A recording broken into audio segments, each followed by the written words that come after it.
Okay, we're getting ready to get started. Come on in. Jim, there's a chair over there, and Dawn. Again, my name's John Hiscox. I'm the Public Information Officer for the Sheriff's Office. Today, Sheriff Scott Hildenbrand and Prosecutor Jim Flays will be speaking. We also have Detective Seaman here as well. With that, I'm going to turn it over to Sheriff Hildenbrand. Good afternoon. I want to thank you guys all for coming in today. I know we couldn't give you a lot of information ahead of time because this entire thing was unfolding as we speak, and we're able now to release this information, and we're pretty proud of the work that's been done here on this case. For the past 26 years, the Geauga County Sheriff's Office has been working very hard to solve a case of Geauga's baby.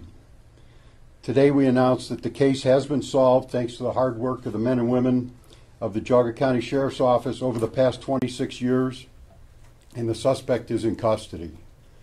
On March 25th, 1993, the Sheriff's Office responded to a call on Sidley Road in Thompson Township.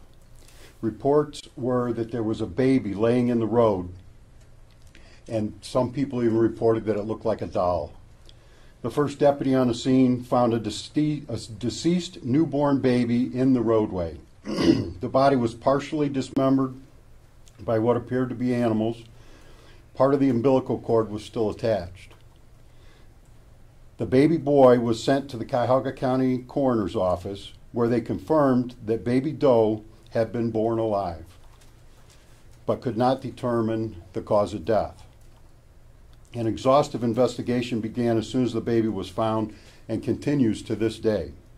Due to the fact that we did not know who the parents were, some great citizens of Geauga County took it upon themselves, using their own money, provided for a funeral for baby Doe. They arranged for the funeral, handmade clothing for the baby, and paid for a headstone calling him Geauga's child. They forever memorialized him in the Thompson Cemetery. To this day, they care for his grave, leaving gifts and flowers. Over the past 26 years, Geauga County deputies have followed up on hundreds, if not thousands, of leads. They never gave up. Even after they retired, some of them still volunteered to come back and help out with this case.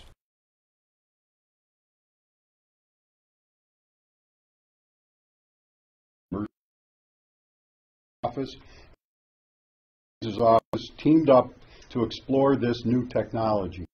In 2018, our detectives identified distant family members of Geauga's child. Through this process, and a family of over 1,400 people in an effort to identify the parents of Geauga's child. These people were from around the world in different countries when they started. They were narrowed down by their DNA that they had previously submitted voluntarily to an online database. With their permission, we were able to compare their DNA to one another and to Geauga's child. A search warrant was issued for who we felt was the mother of Geauga's child. At that time, she admitted that she had birthed the child, placed him in a trash bag, and left him in a wooded area. She also admitted to a similar prior under investigation. This morning, Prosecutor Jim Flays convened a special grand jury. Gail Eastwood Ritchie, age 49, of Euclid, Ohio, was indicted for aggravated murder and murder. She has been arrested and is currently on her way to the Geauga County Jail. The investigation continues, so we cannot comment additionally on the other charges. I would like to thank the family members that were contacted and assisted with the investigation. Without their cooperation, we may not have solved this case at this time. I have been told that this is the 51st case in the nation solved using this investigation tool. I would also like to thank all of the employees over the last 26 years that have worked tirelessly to speak for Geauga's baby and solve this case, I know that it gives peace to not only the deputies, but also the community that this case has been solved. Over 26 years ago, Gail Eastwood Ritchie left her biological for dead. To this day, even though she admitted her involvement, she shows absolutely no remorse and takes no ownership of the baby. For this reason, this child will rest in the Thompson Township Cemetery and will always be known as Geauga's child. Sheriff, why has this case stayed with you and all the investigators that were out there on that day in 1993? Well, at this particular day, I personally was there that day, and any time that you have a death of a child, let alone a newborn child that obviously cannot speak for themselves, we have to do that speaking for them, and nobody would let that rest until we could solve this case. As far as the science, can you, in common man's terms, if you were to describe to someone how, for instance, the Golden State Killer case may have affected your thought process in this, and why you decided to undertake that kind of familial DNA testing? Well, for 26 years, our detectives and our deputies have been following up on every lead. And when we found out that there was a possibility that this could work, our detectives jumped right on it and made that effort, and obviously it paid off. Do you think that the animals that may have come upon the child dragged it to the roadway, or how it got there since she left it in a wooded area? That's what we believe happened, that animals had carried the child out into the road. Any idea distance from where, how far off the road she placed? She described it that she left it in a wooded area, so we're not sure exactly how far, but it was a ways. Sheriff, was she expecting you, and what was her interaction with the investigators when you showed up with an indictment? Her reaction was that she had not even thought about this until we brought it up. She completely put it out of her mind. She always referred to the baby as an it. She really had no emotion as far as that's concerned. You said there was another baby 2 years prior? She had done this? She admitted to doing this 2 years prior to that. And according to what appears to be her on social media, she has actually gone on to live a somewhat normal life. What was it like addressing her today? I mean, someone who was very comfortably living in the suburbs and having other children, and does not appear by any appearances to be someone capable of this. I can't tell you how anybody could do something like that. I don't know how you could, wake up the next morning like that, let alone 26 years later, and raise a family and go on like a normal person. I don't know how you do that. Sheriff, what are the circumstances involving that other case? It was a very similar. She gave birth, put the baby in a plastic bag, and disposed of it. Where? In Geauga County. Do you believe both cases that child was alive when it was placed into a bag and left? What was the question? Do you believe in both cases the child was alive when it was placed into a bag and left? It's hard to tell on the first one because we don't have any evidence. There's no body been recovered. That's been turned over to Geauga County authorities. Sheriff, is the suspect married, and are there any other children in her life? Yes, she is married to the father of this child, and she has 3 adult children. Can you speak to what she was doing at the time, possibly working as a nanny? That's one of the stories. We're still following up on a lot of that stuff. There's a couple different possibilities. The camp out in Geneva, which is near where this is, that she also worked. So there's still some more investigation to do, but we wanted to, get this case solved and get her arrested. And she didn't live anywhere near this. Her connection to this area might have been through that camp. Correct. You said she's married to the father of this child. Is he facing any charges in this? We're still under investigation. For 26 years, he had to have wondered what happened. Clearly at one point she had to have been pregnant, and then there's no baby. Did she ever get into what she told him? Obviously, I can't tell you what he was thinking, but her statement was that she hid the pregnancy and that nobody knew she was pregnant. Now, you said that the baby was proven to have been born alive. Do you have any indication that it was alive when it was disposed of, or that it died and then disposed of? Very difficult to figure that out, but by the report, because the lungs had inflated with air, he is 100% certain that the baby was born. Was the same father one of the previous baby too? I don't know if we know that. Sheriff, if you know about the sort of this familial deal, where it led you, how you kept getting closer, and you mentioned the cooperation of other family members. In what ways did they cooperate? Well, I'm going to let Detective Seaman cover that because he is the one that did this and has been on this since September, and he can better explain the DNA part of it. Did you come up with your first and last name? You can spell the last name, please. Donald Seaman, Seamon.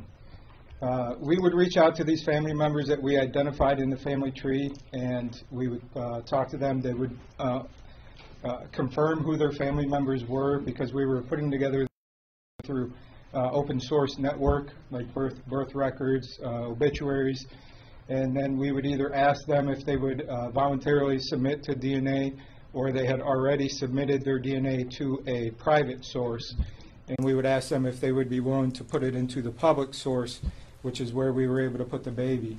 When they did that, we were able to compare the relationship not only to the other family members, but to that of the baby. So we started with 1,400 person family tree, and essentially narrowed it down piece by piece till we got to the mother. How long did that take? We got the first results in September of 2018. And, Did Gail Ritchie specifically submit DNA as part of this? we had a search warrant for her DNA, which was sent for testing And when did you get that search warrant? approximately 2 weeks ago. Had you interviewed her as part of this investigation? I have. So she knew you guys were onto her at some point. She did. We had contacted family members who had previously alerted her to the fact that we were getting close. So she was waiting for us, if you will. Was the body of the second child in Geauga County, was that body ever recovered by authorities back in those days? No, it was not. Did she say where she dumped it? She gave us some pretty specific area where she had taken the first baby, and that was 30 years ago. And there's no evidence there. There's nothing left. Is there a booking photo of her that we can have? Not yet, but we do have a photo that we're going to give you. I'm going to give you the photos here when it's done. I want to introduce our prosecutor, Jim Flays. He's going to talk about the charges and what's going to happen next. Thank you, Sheriff. Could you spell your last name for us? It's F-L-A-I-Z. So this morning, the grand jury did meet, and they were presented with this case, and it was a special grand jury session. And as a result of the grand jury presentment, an indictment has been filed. An indictment was filed this morning, which I'll distribute a copy of afterwards. And Ms. Ritchie has been charged with 1 count of aggravated murder and 1 count of murder. Is committing the murder with prior design and calculation or premeditation.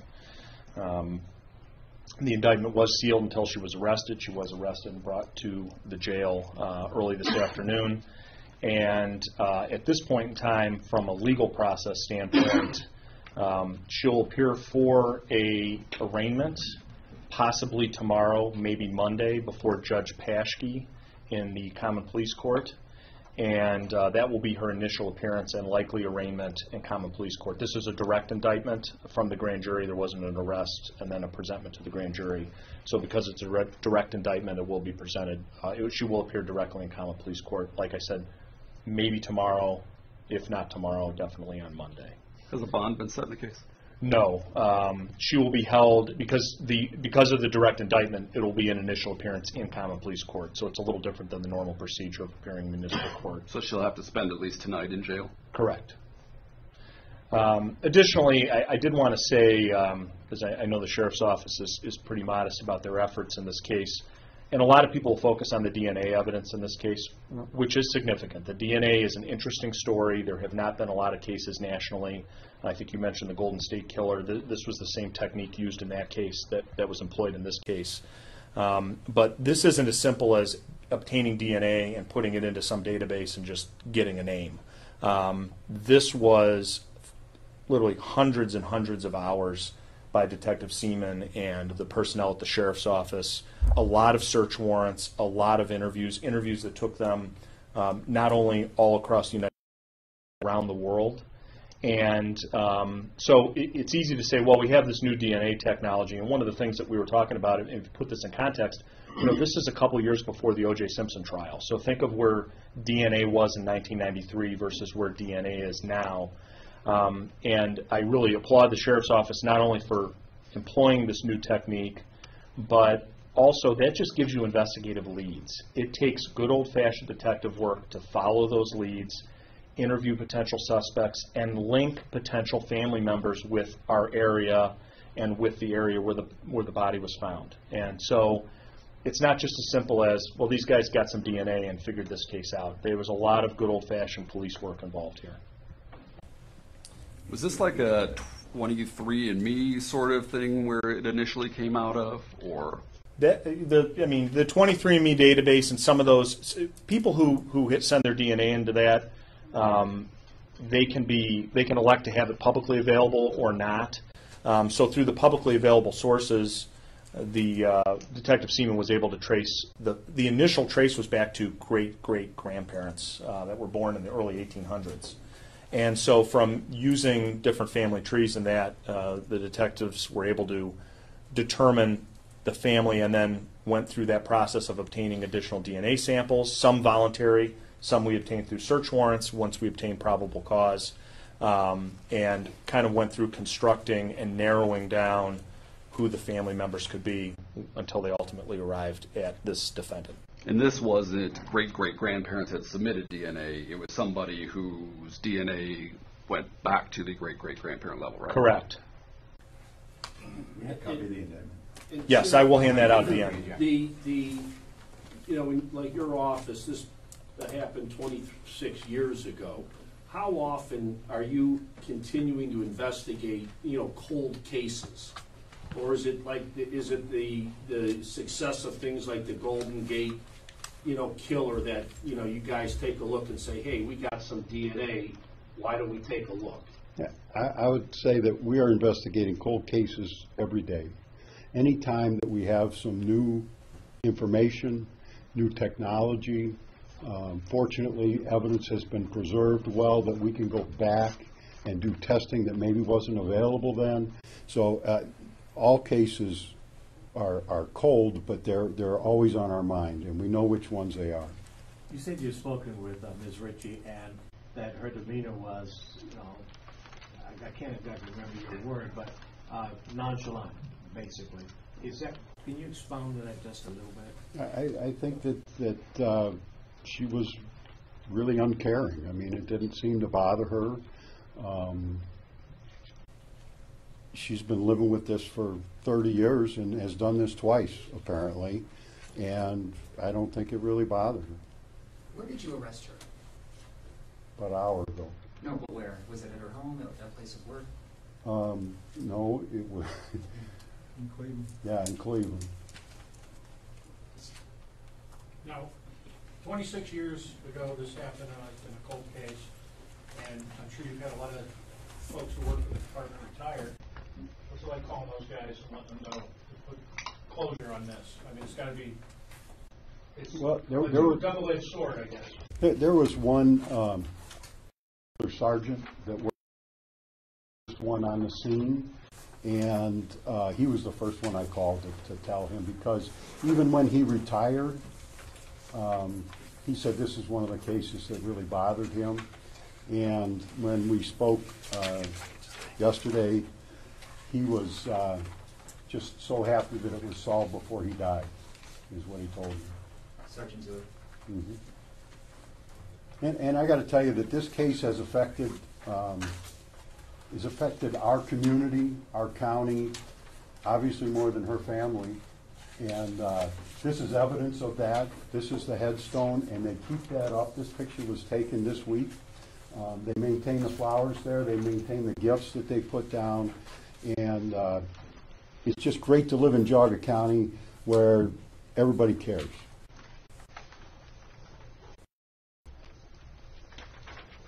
Any other questions? Yeah, what are charges against her husband?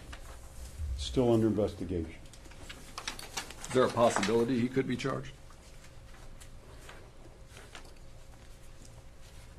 I guess if the evidence you want to. Well, I would say that an indictment's just a probable cause finding by the grand jury. It's not a guilty finding. Certainly, that she still has a right to a trial like anyone else. The grand jury indictment just represents a probable cause finding. So that's the stage we are at now. We do not have evidence at this time to present any other individuals to the grand jury for a potential probable cause finding. I wanted to be clear on something with the DNA. Was any of the DNA used, did it come from anybody who had prior arrests and was already in the system? No, all private database sort of. Voluntary. The majority was voluntary submissions. Okay. The CODIS database that is what's maintained, I mean, keep me honest here, but the CODIS database that's maintained by the Attorney General's office, where they take the DNA from anyone who's arrested for a felony, that DNA database is different than what is utilized by these private labs to find familial matches. And it's my understanding that the Attorney General's office DNA database is not set up to do familial matches at this time. So we, at the county's expense, the sheriff and I, we spent money to utilize kind of the private route to find these DNA matches because the government-run database is not there yet. Sure, the maiden name, is it Richwood or Ridgewood? Eastwood. Gail Eastwood Ritchie. And she would have been known as what in 1993? Gail Eastwood. And how old at that time? Approximately 22. Is that G-A-I-L? That's correct. Yes. Her name and address is on the indictment. Did the indictment make its way around, John? I don't have. Is that it? That's it. I didn't. No, that. Any other cold cases you might be employing this technique? I will employ this technique on every cold case that we can. Thank you. Thank you. One for you and behind you.